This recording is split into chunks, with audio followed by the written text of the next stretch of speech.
Good morning, viewer. Welcome to our Fossil TV. Indians have moved on since the Queen took the throne, but they had, like the Koh-i-Noor, back. India was still a British colony when Queen Elizabeth it was born in 1926, but it had been independent for nearly 5 years by the time she became Britain's monarch in February 1952.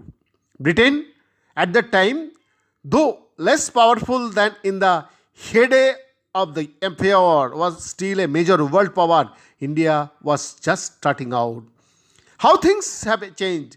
Elizabeth's death at the age of 96 is likely only to add to debates in Britain about how to remain relevant in the world as it retreats from Europe post Brexit. India, meanwhile, aspires to become a world power on the back of its growing economy and youthful population. Close to half of India's nearly 1.3 billion people are under the age of 25. Many had not even been born when the Queen made her third and final visit to India in 1997. At the official level, India has been quick to pay its respects to the Queen. Prime Minister Narendra Modi has offered his condolences to Britain and his government declared Sunday a day of mourning. But for many among the Indian public, her death is little more than a distant foreign news story, highlighting just how deeply Britain's relationships with India, once the jewel in the empire, has changed over the past 70 years. To be sure, among the G20 countries, the United Kingdom remains one of the biggest investors in India, with British companies employing close to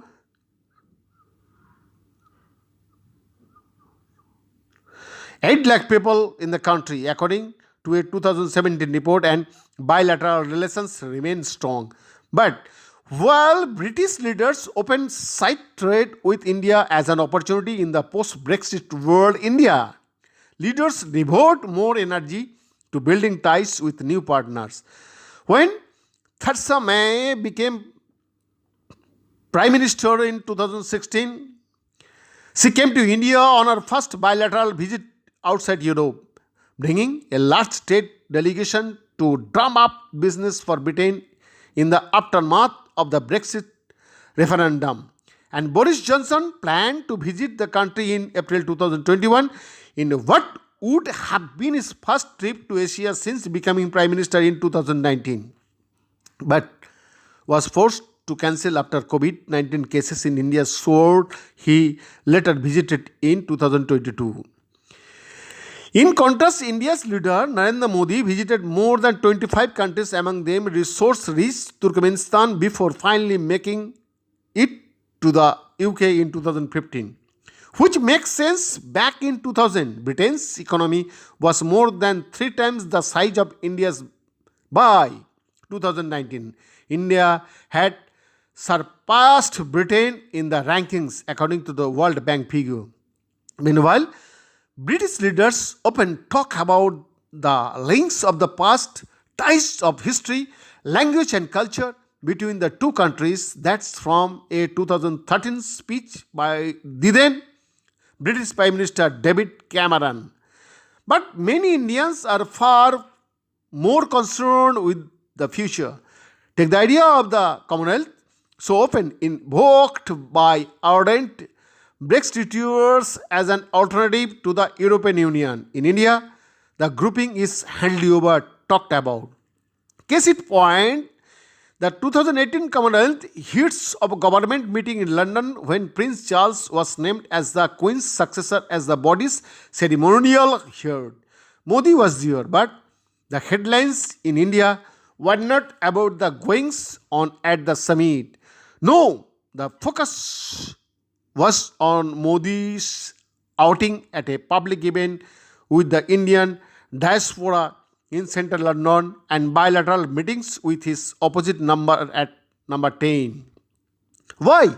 Because in an increasingly young and forward-looking India, these links of the past are soon, when they were remembered at all, very differently.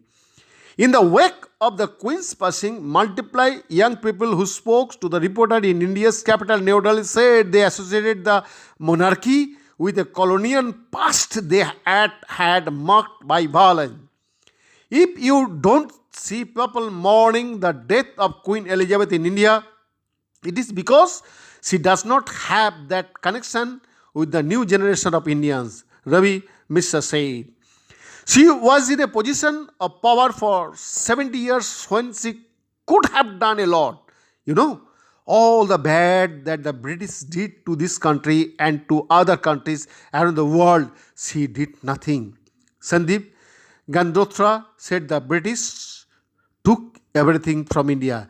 As Queen of Britain, she might have left some legacy for Britons, not for India, he said.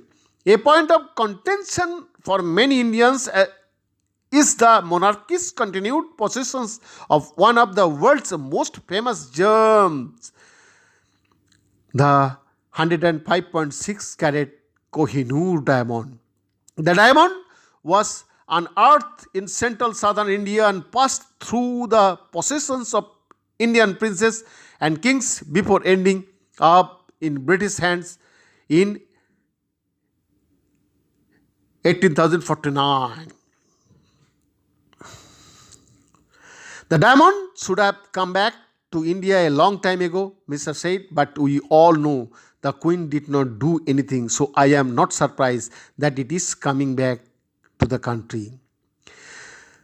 A huge treasure has been taken away. I think our current leader is actually making an effort to get it back to India. I will be the first one to clap and rise and celebrate, he said. And one of the most successful non-fiction books in recent years in India was called An Era of Darkness, the British Empire in India. Its title, when it was published in the UK, was Inglorious Empire, What the British Did to India, written by the Indian writer and Congress Party politician Shashi Tharoor. It tells the story of how Britain's plunder of India fueled its rise.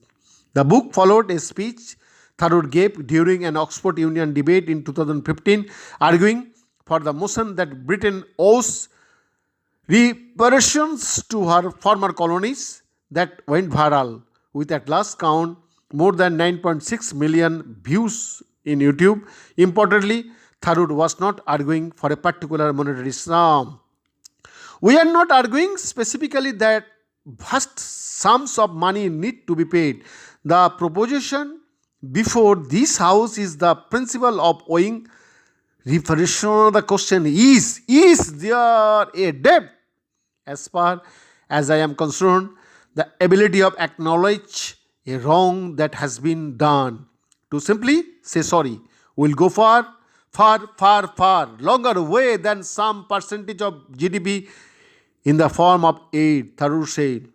He added, personally, I had be quite happy if it was £1 a year for the next 200 years after the last 200 years of Britain and India. BN's report for SAK TV.